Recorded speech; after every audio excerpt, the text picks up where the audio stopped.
오늘은 명상에 대한 이야기입니다. 건강한 마음은 일이 있으면 일을 처리하고 일이 없으면 고요히 물러나와 편안히 쉴 수 있는 마음입니다. 몸을 쓰는 일이 많았던 부모님 세대에는 이것이 어렵지 않았지만 몸을 쓰는 일이 적어지고 머리를 쓰는 일이 많아진 오늘날에는 이것이 어려운 일이 되었습니다. 다음은 책은담에 있는 구절입니다. 먼저 보시겠습니다.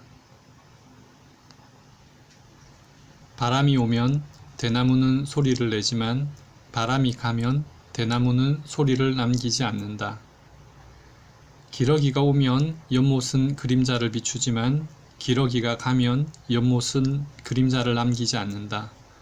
그러므로 지혜로운 사람은 일이 오면 비로소 마음이 드러나고 일이 가면 따라서 마음이 비워진다. 지혜로운 사람은 일이 오면 마음이 드러나고 일이 가면 마음이 비워집니다. 이와 달리 요즘 우리들은 일이 오기 전에는 일에 대해서 걱정하고 일이 가고 나면 이미 지나가 버린 일에 대해서 후회하거나 앞으로 다가올 다른 일에 대해서 다시 걱정하며 시간을 보내는 경우가 많습니다. 마음이 비워질 시간이 없습니다.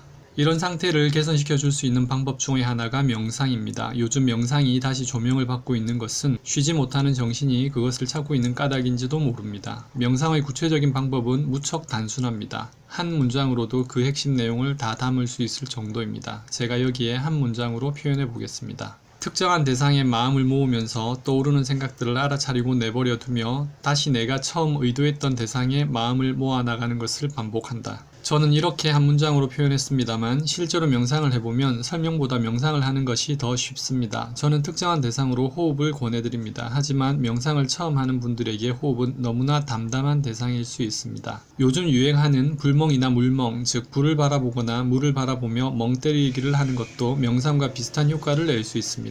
불이나 물은 호흡보다는 나를 더 끌어당기며 그것에 빠져들게 하는 대상입니다. 그래서 그것에 집중하기가 보다 쉽습니다. 이런 관점에서 본다면 게임을 좋아하는 사람에게는 게임도 명상의 대상이 될 수 있습니다. 게임하는 동안 다른 잡념 없이 게임에만 몰입할 수 있기 때문입니다. 다만 이런 차이가 있죠. 담담한 대상에 마음을 모으는 연습이 되어 있는 사람은 비록 대상이 나를 끌어당기거나 압도하지 않아도 고요한 명상 상태에 들어가는 것이 쉽습니다. 이것도 양면성이죠. 대상이 나를 압도하거나 쉽게 끌어당기는 것의 양면이 있고 호흡과 같은 담담한 대상의 양면이 있습니다. 이런 양면성을 알고 명상의 처음에는 불멍, 물멍 또는 ASMR의 다양한 소리에 집중하며 마음을 모아 나가더라도 차츰 적응될수록 보다 담담한 대상에 마음을 모으는 연습이 필요하다고 봅니다. 드라마 나의 아저씨 7화에서는 박부장 회사의 회장님이 장작불 앞에서 불멍에 대한 이야기를 합니다. 한번 보시죠.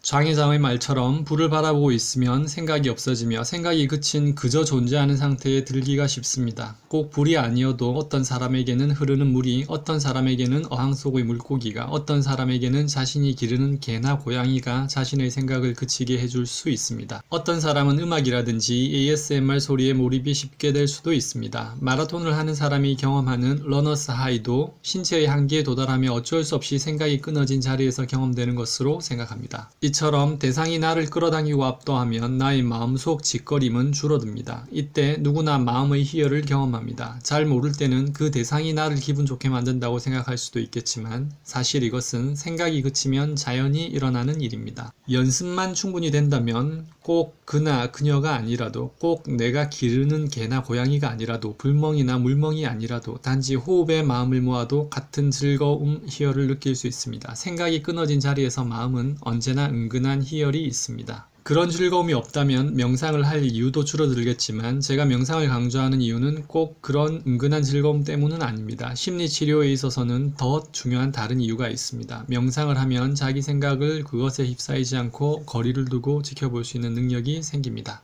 앞서 명상을 한 문장으로 설명한다고 하면서 사실은 서너 문장을 쉼표로 연결시켜 한 문장으로 만든 문장 생각나시나요? 그것을 다시 한 번 더 보겠습니다. 특정한 대상에 마음을 모으면서 떠오르는 생각들을 알아차리고 내버려두며 다시 내가 처음 의도했던 대상에 마음을 모아 나가는 것을 반복합니다. 담담한 대상인 호흡에 마음을 모으기를 시작하면 처음에는 호흡에 마음이 모아지지 않습니다. 위의 문장에서 이야기한 떠오르는 생각들을 만납니다. 보통 말하는 잡념이죠. 명상을 해보면 처음 알게 되는 것은 나에게 있었던 많은 잡념들입니다. 보통 생각이라고 하죠. 명상을 하기 전에는 생각이 나 자신으로 알고 있습니다.